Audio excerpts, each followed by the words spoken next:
Bonjour à tous, je suis heureuse de vous retrouver, ravie de vous retrouver pour cette table ronde cet après-midi. Je suis Olga Johnson, je suis avec vous pour ceux qui sont là depuis ce matin. Je suis passionnée par l'avenir de l'humanité en général. Spécifiquement, je travaille en ce moment sur le développement en Afrique, les problèmes d'accès à l'énergie, les problèmes d'éducation et les problèmes de droits des femmes un peu partout, puisque j'ai été auparavant élue locale à Paris, en France. Alors aujourd'hui, c'est la francophonie, nous sommes connectés de partout. J'envoie un salut amical à nos amis africains, canadiens, au Vietnam, aux États-Unis, la Côte d'Ivoire qui vient d'apparaître. Bienvenue Fatim. Et je suis très heureuse de vous retrouver. L'intelligence artificielle, on en parle depuis ce matin, c'est un vrai enjeu de confiance qui est au cœur de tous les développements aujourd'hui. Nous savons que l'IA va façonner l'avenir de l'humanité tout entière. Et pourtant, il y a quand même une singularité, c'est que les femmes, c'est-à-dire 53% de l'humanité, sont très peu impliquées dans cette quatrième révolution industrielle. Alors oui, beaucoup de questions auxquelles on va devoir répondre. Comment l'IA va nous aider à faire un saut qualitatif dans la vie des femmes? Comment faire pour plus de diversité et ressembler en réalité à la société, au monde qui nous entoure? On sait qu'une meilleure intégration des femmes est toujours un enjeu majeur pour accroître la croissance en l'IA. Vous voyez, le sujet est passionnant. J'en profite pour faire un salut amical à nos amis d'Arborus qui sont connectés, Christina Lunghi, qui ont eu une initiative très intéressante qui est la charte internationale pour une IA inclusive. Et cette charte, justement, est à destination des entreprises pour plus d'égalité hommes-femmes. Donc, ça va être un sujet aussi qui va être abordé. Je pense que notre quatrième intervenante, Fatim Cissé, va nous rejoindre en ligne. Fatim, vous êtes là? Vous m'entendez? Je vous entends, mais… Vous m'entendez? Parce que je vais commencer par vous présenter vous. Donc, bienvenue dans ce débat. Vous êtes Fatim Cissé, administratrice générale de Dux en Côte d'Ivoire. Vous avez plus de 15 années d'expérience professionnelle au Canada, en Afrique de l'Ouest, en Afrique centrale, dans plusieurs domaines, les télécommunications, les nouvelles technologies. Je le disais, vous êtes fondatrice de Dux, qui accompagne les organisations dans l'intégration de l'IA et qui fournit une assistance en gestion des compétences et formations aux nouveaux défis de cette quatrième révolution industrielle. Alors, je voulais vous féliciter parce que vous êtes depuis peu la seule femme et la plus jeune directrice générale de IHS Tower. Donc, on est très fiers. Félicitations. Vous êtes chevalier de l'Ordre national de Côte d'Ivoire, diplômé de la prestigieuse Harvard Business School, et vous êtes également diplômé de l'Université de la Singularité à la Silicon Valley. Donc, c'est le campus de la NASA pour ceux qui ne connaissent pas. Diplômé également d'HEC Montréal et de l'Université de sciences économiques de Montréal. Bienvenue à vous. Ensuite, Isabelle Fotzing, entrepreneur, stratégiste. Vous êtes dans le top 100, vous aussi, des femmes canadiennes noires accomplies en 2020. Félicitations pour ça. Alors, femme accomplie, oui, puisque vous êtes une entrepreneure passionnée. Vous êtes cofondatrice et directrice de la technologie de WaterGeeks, une start-up à impact. Le mot impact revient souvent dans vos propos. Vous aurez l'occasion d'y revenir. Vous avez remporté plusieurs prix d'innovation avec un modèle d'intelligence artificielle appliqué à l'économie circulaire. Vous êtes également fondatrice de CLRVVA, qui accompagne des petites entreprises dans leur digitalisation. Vous êtes diplômée de l'École polytechnique de Montréal, en génie électrique et génie métallurgique. Votre expertise couvre de nombreux domaines, je ne peux pas tous les citer, mais je prends au hasard la technologie, les énergies renouvelables et le développement durable. Bienvenue Isabelle. Merci Olga. Mouchira Labidi, alors vous êtes chercheuse, experte en intelligence artificielle et formatrice. Vous aussi, une forte expérience de 8 ans Vous avez fait de l'intelligence artificielle votre fer de lance professionnel. Vous avez soutenu une thèse qui portait sur les enjeux d'efficacité énergétique au sein de la ville intelligence du futur. C'est dommage parce qu'il y a tellement de sujets dont on aurait pu parler cet après-midi. Et vous avez piloté de nombreux projets d'intelligence artificielle avec des laboratoires de recherche, des grands groupes comme IBM et Microsoft et de nombreuses startups. Aujourd'hui, vous êtes à votre compte, vous faites du conseil, vous faites de la formation et vous m'avez dit que vous avez pour objectif d'être une actrice d'un monde meilleur, associant technologie et intelligence humaine pour inspirer des femmes. Et elles vont avoir besoin d'inspiration à rejoindre ce domaine passionnant. Bienvenue, Mouchira. Parfait, merci. Bienvenue à vous. Sophie Vigère, vous êtes directrice générale de 42, une école atypique dont vous allez nous parler. Alors moi, vous êtes vous aussi ce que j'appellerais un esprit libre atypique, parce que vous avez commencé par la biologie, la musicologie. Je suis curieuse de savoir comment vous êtes arrivée à tout ça après. Vous avez été développeuse indépendante, professeure de programmation informatique, directrice de la Web Academy, du Samsung Campus et de la Coding Academy à l'Epitech. Vous êtes à l'origine, en 2016, de la première formation développement informatique Ambition féminine, qui était constituée de plus de 80% de femmes, donc jamais sans elles, pour laquelle vous êtes administratrice. Ça serait un mantra qui pourrait très bien vous convenir. Je vous remercie vraiment toutes les quatre d'avoir accepté l'invitation de l'AFRIA. Merci infiniment et quelle belle table ronde. Hein. Voilà. Je suis flattée d'être à vos côtés. Et moi donc, je me régale déjà. Alors, sans plus tarder, je commence par vous, Isabelle. Isabelle, vous savez que la diversité est importante, non pas pour le principe de la diversité, mais surtout pour éviter de faire des choix biaisés. Quand on préparait cette table ronde, j'ai senti que c'était un sujet très important pour vous, cette diversité. Nous avons assisté ce matin à un débat sur l'éthique. Alors, j'ai envie de vous demander pourquoi la diversité et l'éthique sont si étroitement liées et pourquoi c'est important de parler de diversité et d'éthique en IA.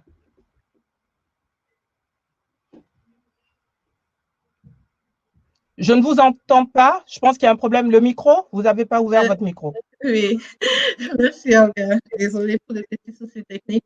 Avant de commencer, je tiens à souligner moi aussi à quel point c'est un plaisir de me retrouver parmi vous, aux côtés de panélistes d'exception comme ça.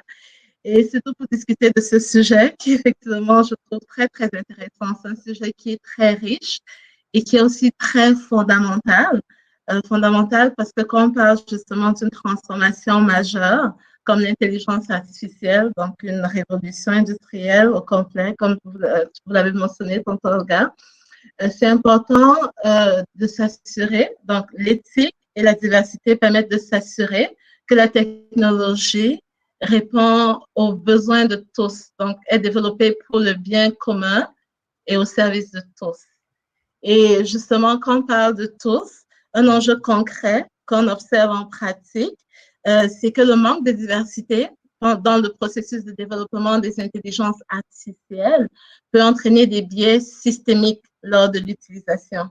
Donc, un exemple qui est bien connu, c'est l'exemple d'une intelligence artificielle que Amazon utilisait pour aider au recrutement. Et cette intelligence artificielle avait tendance à pénaliser les femmes pour les postes techniques de façon générale. Puis on s'est rendu compte que c'est un souci au niveau des données qui avaient été utilisées pour entraîner cette intelligence artificielle. Donc, au niveau fonctionnel en pratique, voyez-vous, l'intelligence artificielle, c'est comme une boîte noire, souvent un modèle mathématique, dans lequel on fait entrer des données et ça nous fait sortir une prédiction qu'on utilise pour prendre une décision ou pour faire une recommandation. Donc, dans le cas de l'intelligence utilisée pour le recrutement, on a pris plein de CV de personnes qui occupent des postes techniques présentement. Puis, quand on a un nouveau CV, l'intelligence artificielle prédit est-ce que c'est un profil qui correspond à un poste technique.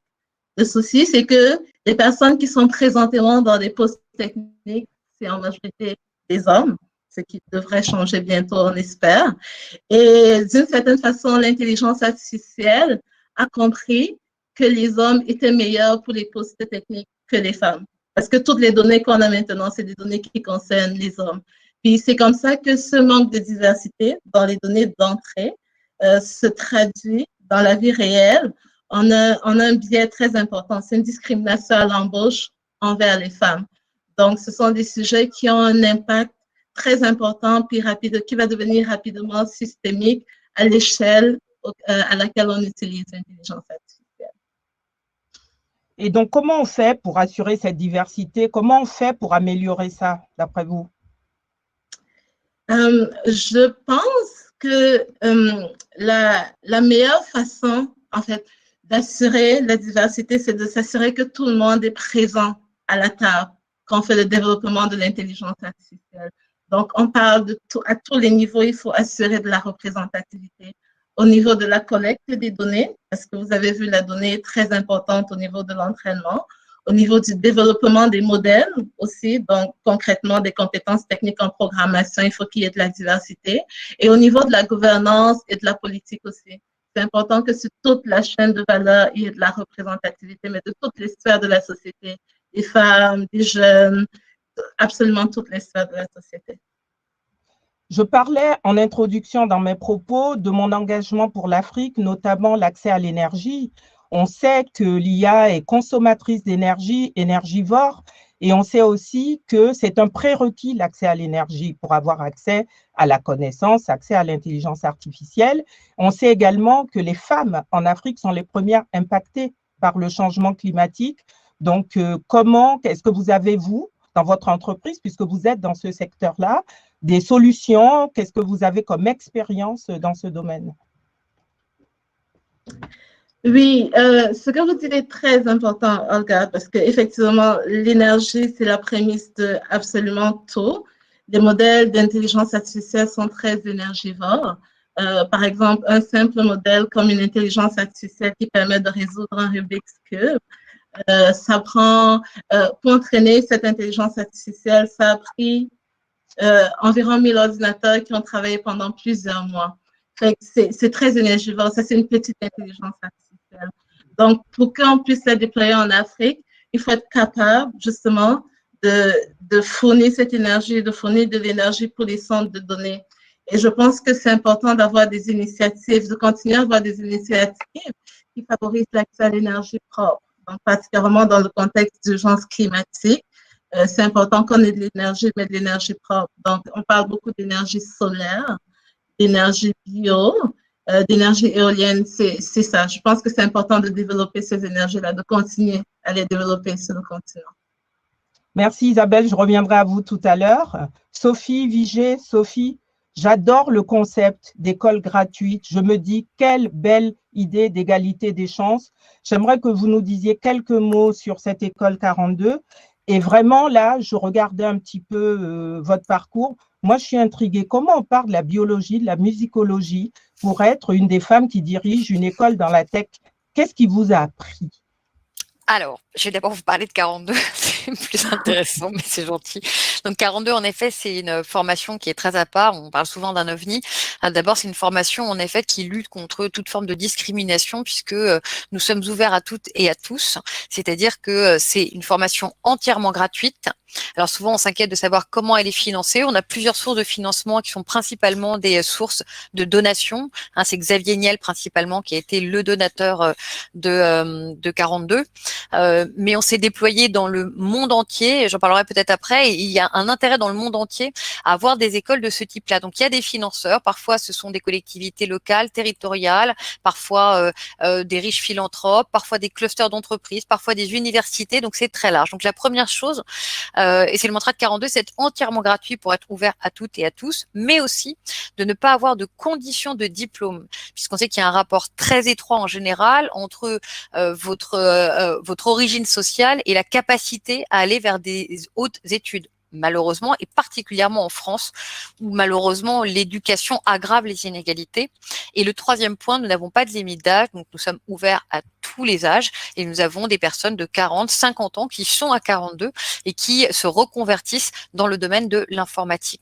Donc ça, c'est le premier volet très particulier de 42, c'est l'ouverture à toutes et à tous. Le deuxième volet très particulier, c'est la pédagogie qu'on utilise. C'est une pédagogie qui est très déstabilisante quand on a eu l'éducation qu'on a eue la plupart, qui est une éducation assez top-down, c'est-à-dire avec quelqu'un qui sait, qui vous explique comment faire les choses et vous allez refaire de la manière dont on vous a dit que c'était la bonne manière de faire. Eh bien, il n'y a rien de tout ça à 42.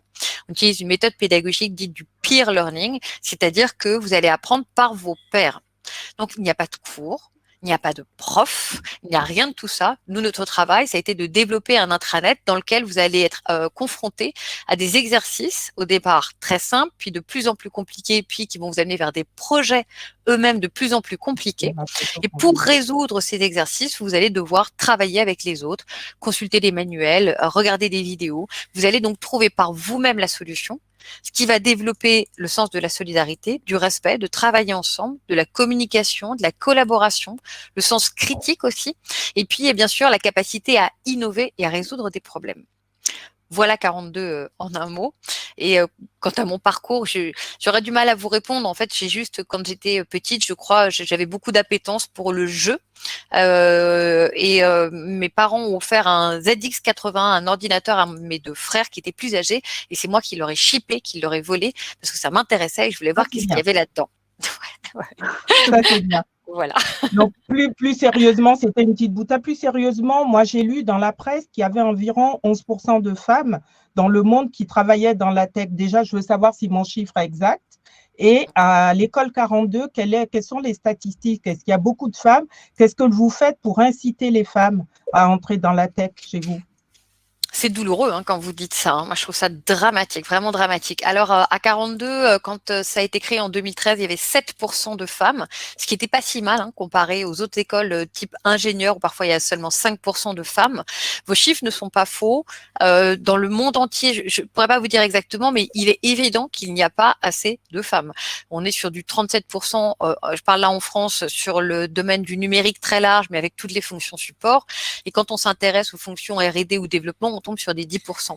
Donc, on avait 7% au démarrage en 2013. Quand je suis arrivée en 2018, il y avait à peu près 14% de femmes. Et en mettant en place de nombreuses actions, en à peine un an, on a fait plus 50%. Donc, on est passé à 21% et là, on est à 26%. Ce qui est considérable, mais absolument pas assez du tout, mais ce qui est considérable. Et évidemment, comme ça a été très bien dit avant, le manque de femmes est dramatique pour plein de raisons. D'abord parce qu'il y a des opportunités qui sont évidemment très intéressantes, très importantes. L'avenir, c'est l'informatique. Donc, en fait, il y a des opportunités, comme je le disais, de carrière, où les femmes ne s'engagent pas pour des raisons uniquement de stéréotypes dans ces carrières. Donc, c'est dramatique. Ça freine l'économie numérique. Mais le point le plus important qui a été donné avant par Isabelle, c'est surtout un problème sociétal. On peut pas imaginer un monde qui va être uniquement fait par, j'ai rien contre eux, mais ça peut pas être uniquement que des hommes blancs, CSP++, cisgenres, etc. C'est inimaginable. On voit déjà, malheureusement, les écueils qui apparaissent et les drames. C'est un peu comme justement, vous avez dit, je fais des études de biologie, c'est comme en biologie. C'est la diversité qui va nous permettre de trouver des réponses à toutes les problématiques auxquelles on va être confronté. Et surtout pas un assèchement terrible avec une seule vision. C'est ça en fait, parce que comme disait Isabelle, c'est vraiment la question de l'égalité et de l'équité des systèmes qui se posent.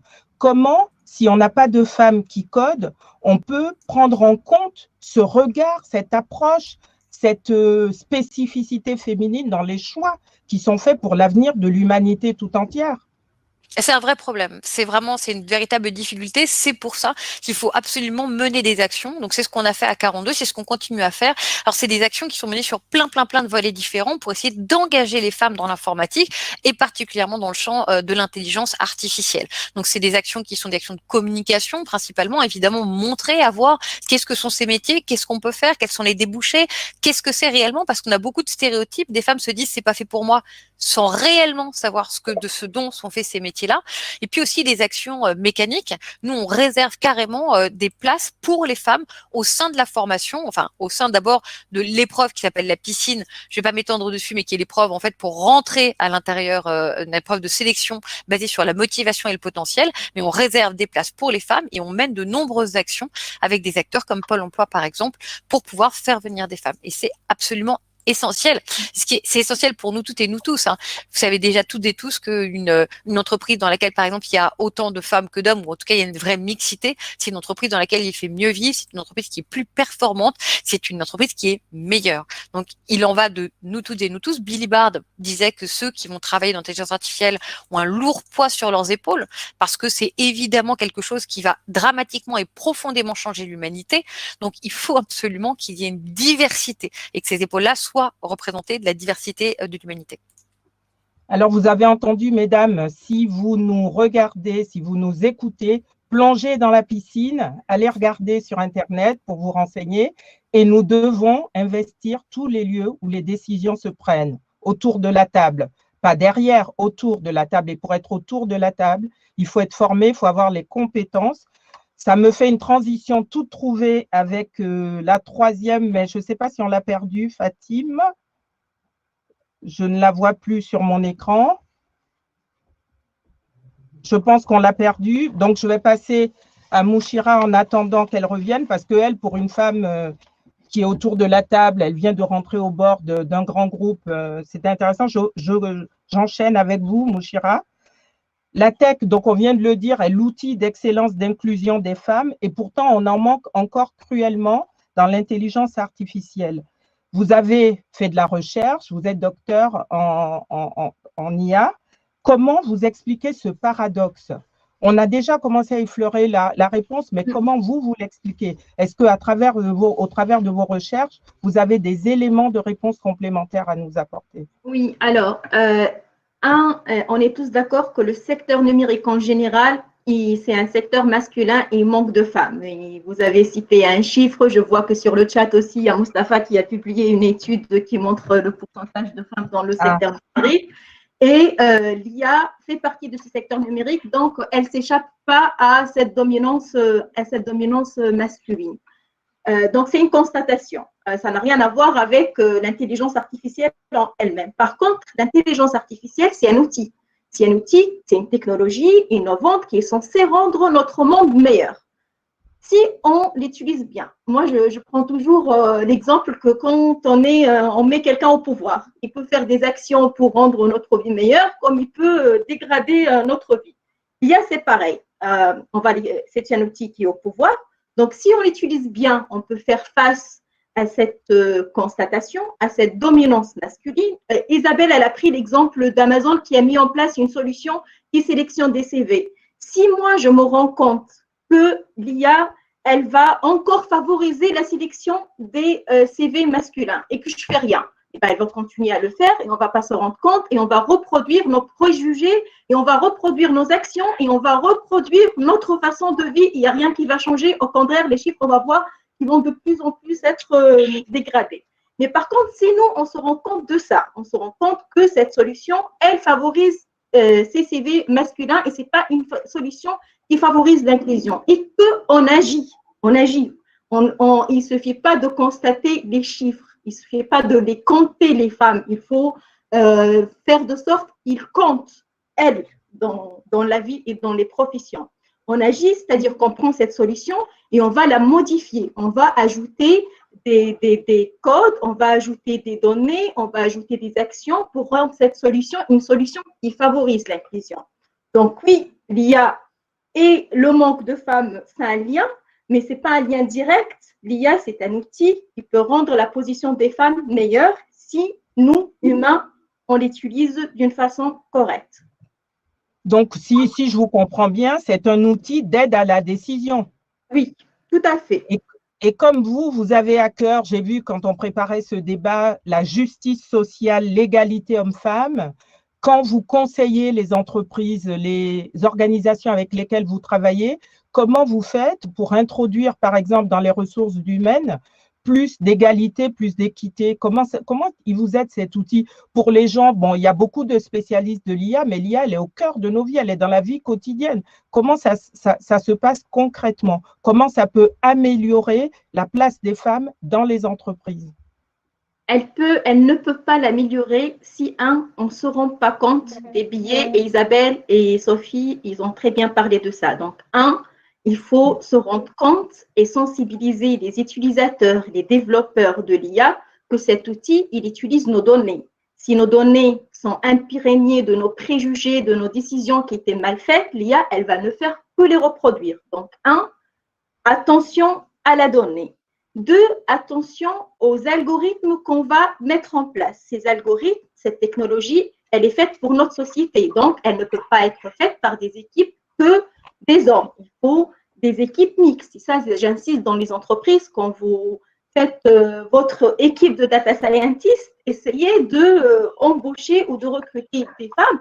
Surtout que j'ai rien contre les hommes, mais on a quand même des qualités, on a des soft skills qui ne peut qu'être bénéfique pour ce genre de solution. Les femmes, on est créatifs, on est empathique, on a des capacités relationnelles et de communication qui sont quand même très bien valorisées. Et ces capacités-là et ces soft skills, on peut les utiliser pour développer ce genre de technologie.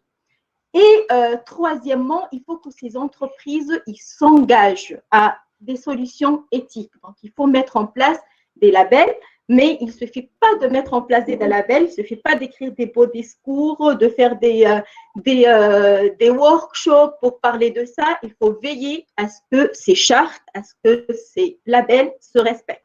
Et justement, est-ce qu'on a des bons outils d'évaluation aujourd'hui des impacts?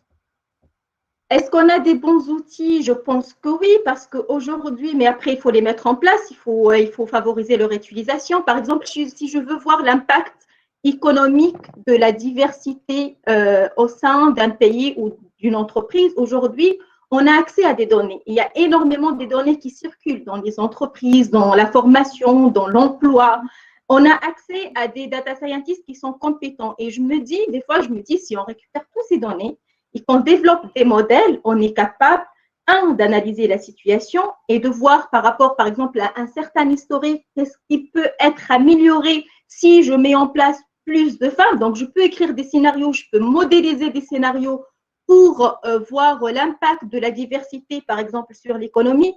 J'ai lu, par exemple, un rapport qui a été fait par le FI en 2018 qui s'appelle donc l'impact justement de la diversité de genre sur l'économie et qui montre que le manque de chance entre femmes et hommes, elle peut avoir un impact colossal sur l'économie mondiale. Et cette étude, elle a été faite à partir de modèles. Donc, qui dit modèle, dit données, dit outils. Aujourd'hui, on a accès à des données, on a accès à des modèles. Donc, je pense qu'on peut faire ce genre d'outils à l'échelle, on va dire, de secteur. Pour chaque secteur, ça peut être à l'échelle pour chaque pays, comme ça peut être à l'échelle d'un continent, voire à l'échelle de planète, pour justement mesurer cet impact-là.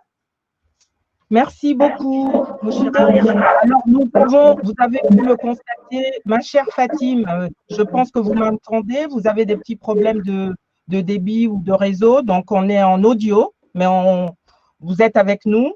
Alors, vous voyez que les femmes sont au cœur des défis de demain, l'éducation, la santé et le numérique, qui sont des sujets qui vous sont chers, les infrastructures, l'emploi en Afrique notamment. Comment l'IA permet de répondre à ces défis et vous, en tant que administratrice générale de Dux, comment vous utilisez l'IA pour répondre à ces défis, le défi de la place des femmes au cœur du système?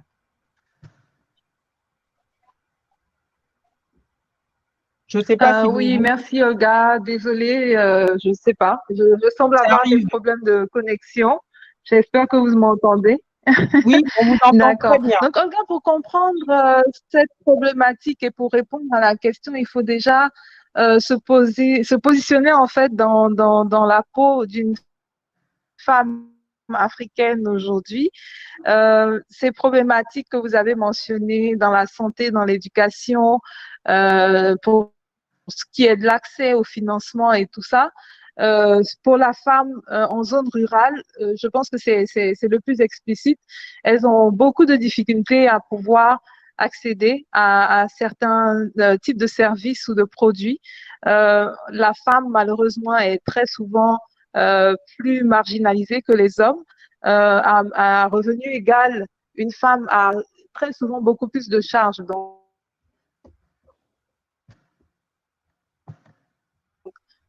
à des faire-coups. Donc,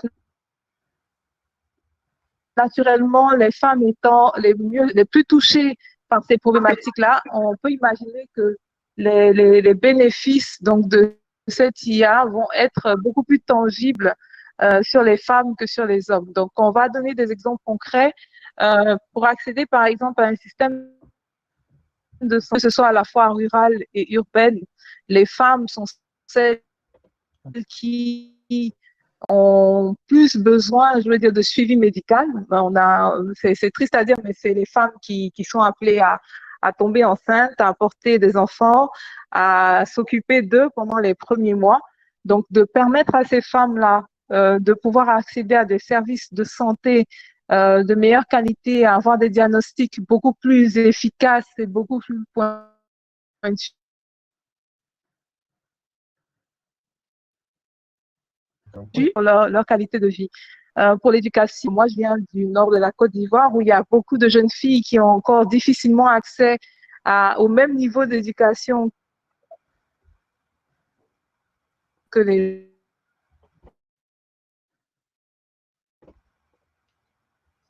Ça coupe de jeunes temps garçons. en temps. On a quelques micro-coupures vraiment sur la ligne. Pourquoi? Tout mais simplement parce que globalement, dans tout ce qui est... D'accord. Donc, je disais, la jeune fille études parce qu'elle a plus de responsabilités, beaucoup plus tôt que le jeune garçon. Donc, de permettre à cette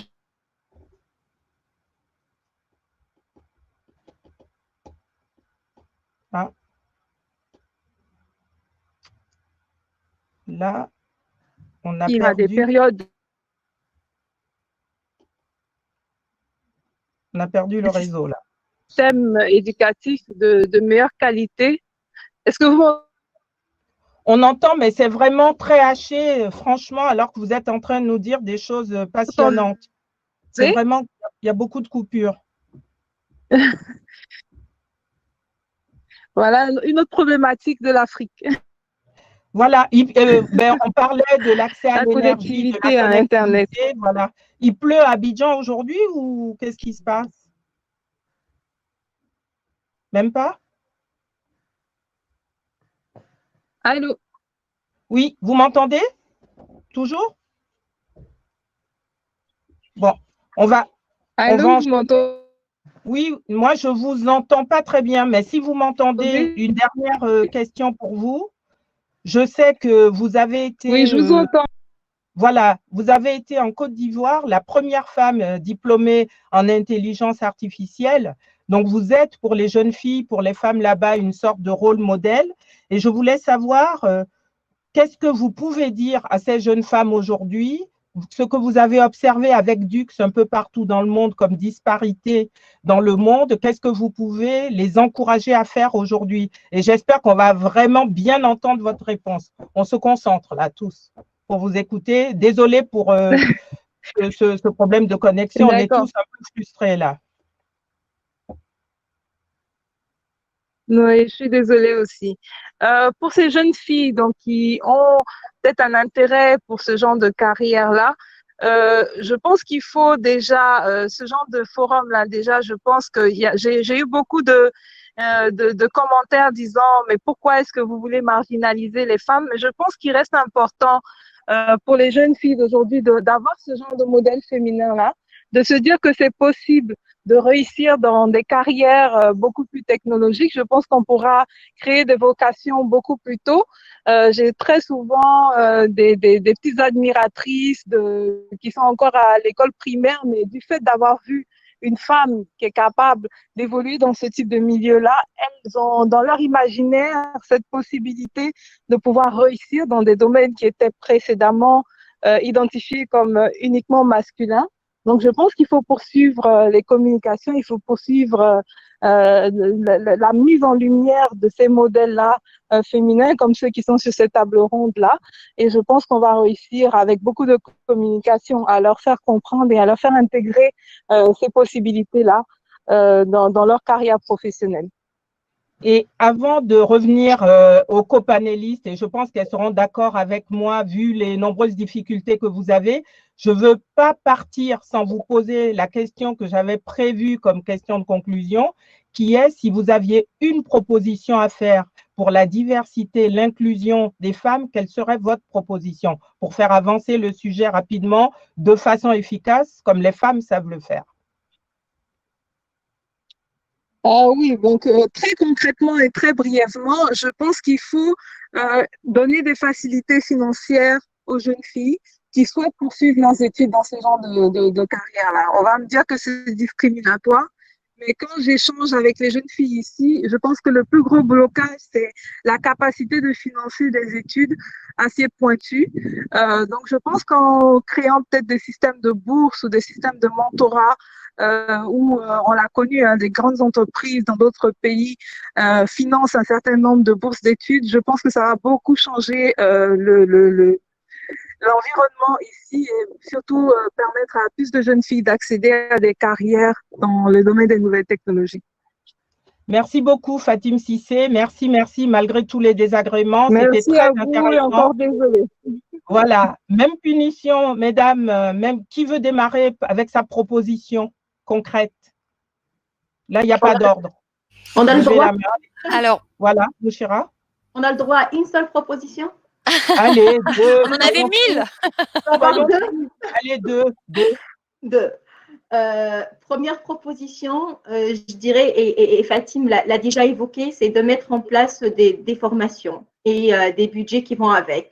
Et quand je parle de formation, ça peut être aussi des partenariats entre des associations et entre des entreprises pour mettre en place, par exemple, des universités d'IT qui vont être destinées à des lycéennes ou à des gens en collège ou même de plus jeune âge d'aller dans des écoles pour initier les filles à ce genre de travail, avec des témoignages de personnalités inspirantes, etc.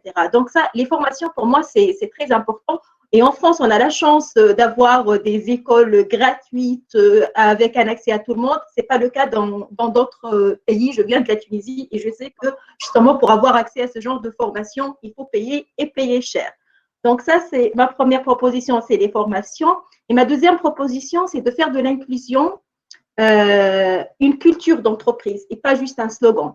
J'ai travaillé dans des entreprises qui parlent de l'inclusion, de recruter des femmes, mais malheureusement, c'était des slogans pour faire des belles affiches et communiquer là-dessus. Derrière, quand on demande des budgets pour former, pour faire de la reconversion professionnelle, pour mettre en place des choses pour favoriser cette inclusion, il n'y avait rien. Il y avait juste des communications faites, mais bien faites, pour dire, voilà, on favorise l'inclusion.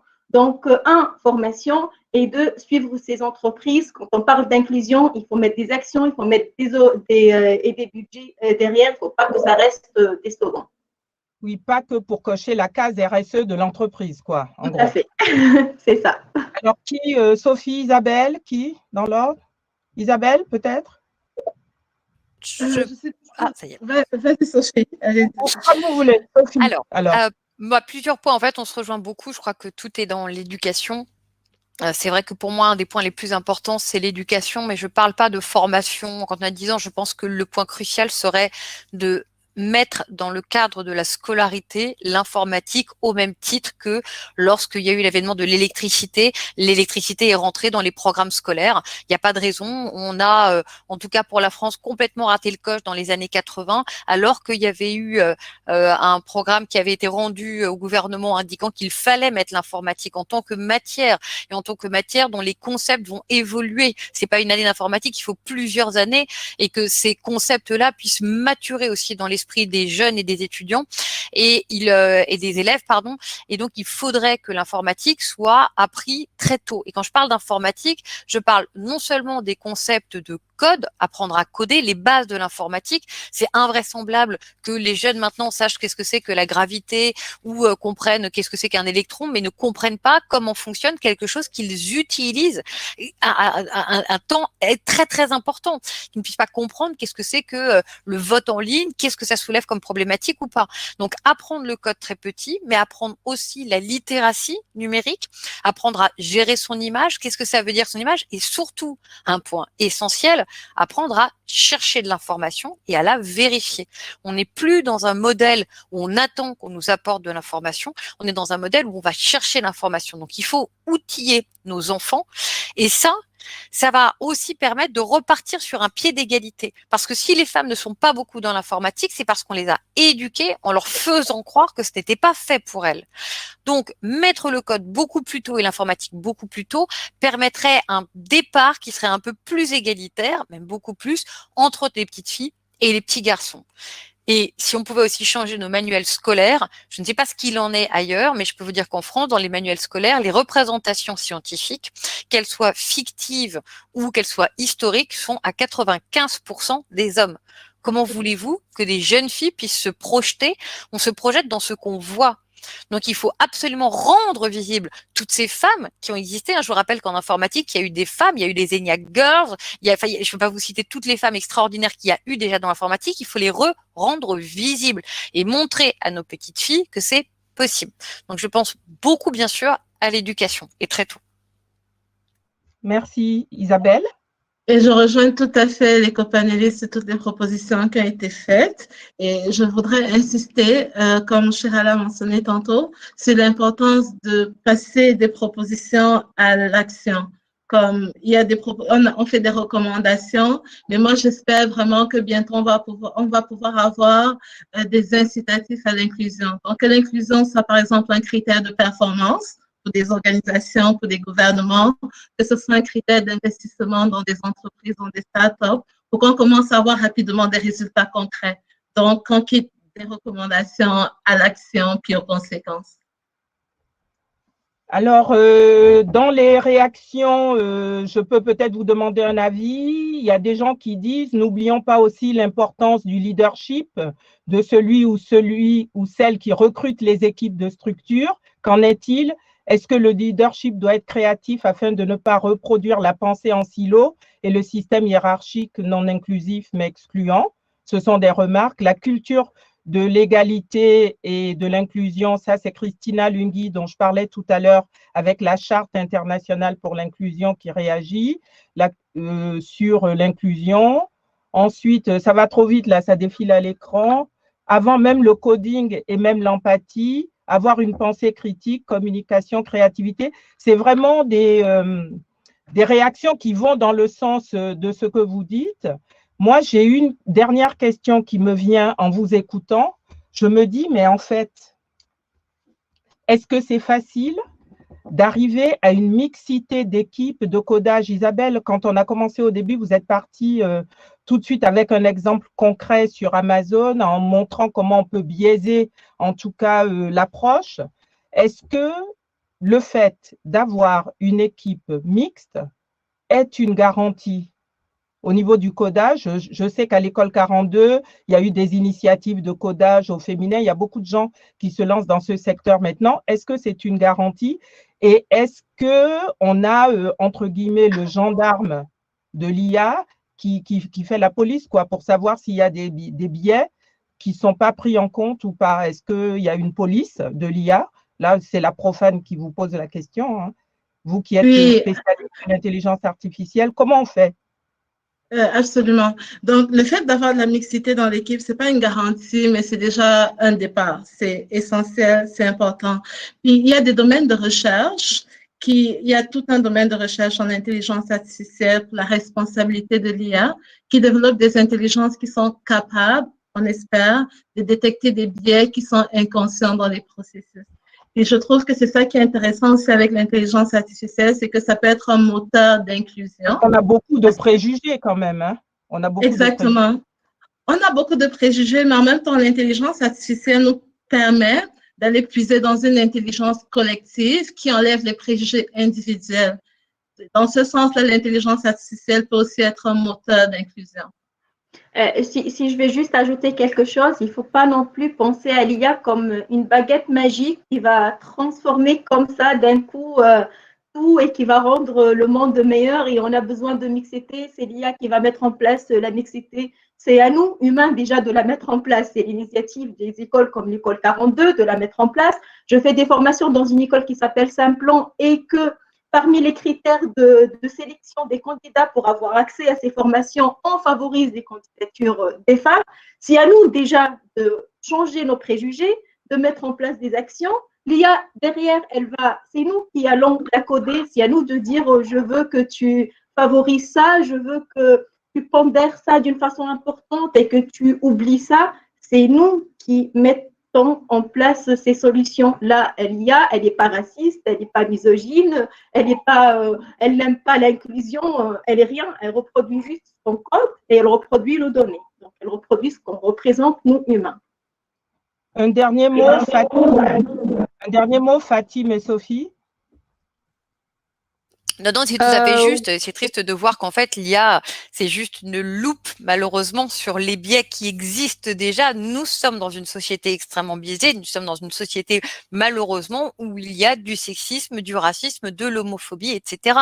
Donc, essayons, nous humains, de décider que l'IA nous serve justement pour améliorer cette situation. Parce que l'IA, elle met en exergue ces choses qui existent. Si on l'utilise telle qu'elle, évidemment, ça fait des écueils qui sont absolument abominables.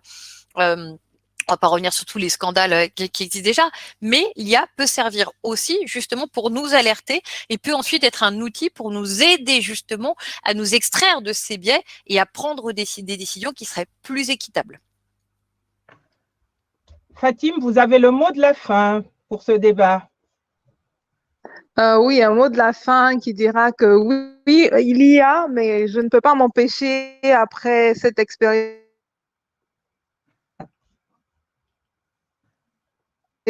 notamment la connectivité, qui reste encore une question assez difficile. On parle d'IA, mais difficile de parler d'IA quand les personnes ont difficilement accès à Internet. Donc, il faut, je pense, intéresser toutes les parties et vraiment travailler sur les préalables et sur les infrastructures pour permettre à la population africaine de profiter pleinement de toutes ces possibilités-là offertes par l'intelligence artificielle. Merci à toutes les quatre. Vous avez été formidables. Comme je le disais au début du débat, vous voyez que le prérequis, c'est quand même l'accès à la connectivité, l'accès à l'énergie. On vient de le vivre en direct. Merci à vous. Merci pour vos contributions. On répondra aux questions qui seront posées éventuellement après. On vous les transmettra, ainsi que les réactions. J'ai vu que certaines d'entre vous ont déjà répondu directement dans le chat aux personnes qui nous regardent. Un grand merci à toutes et à tous. Je vous donne rendez-vous demain, ce n'est pas terminé. Demain, nous avons une matinée un peu institutionnelle où il y aura la présentation des recommandations de l'AFRIA du plan d'action pour 2021 avec des ambassadeurs, des autorités qui prendront la parole. Ça va durer de 9h30, 10h à 13h environ. Je crois que ça s'est affiché sur vos écrans. Et il ne me reste plus qu'à vous souhaiter une bonne fin de journée et à vous dire à demain. Merci, mesdames. Merci infiniment. Bonne journée. Au revoir. Merci beaucoup. Merci. Au revoir.